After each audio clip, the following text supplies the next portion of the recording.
Today is an open house to celebrate the official ribbon cutting of the new Fairfax County Animal Shelter.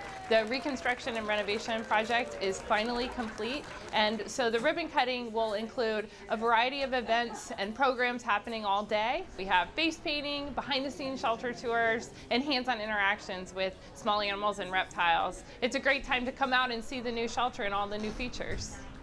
Some of the new features of the animal shelter include 2 large training rooms for programs, events, and classes, large outdoor play yards for the shelter dogs, and a small animal room to house guinea pigs and rabbits.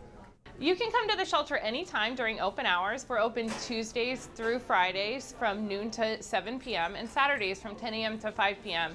And we like people to come to the shelter even if they're not looking to adopt a pet. It's a great time to see all the new features and to visit with all the different kinds of animals that we have here.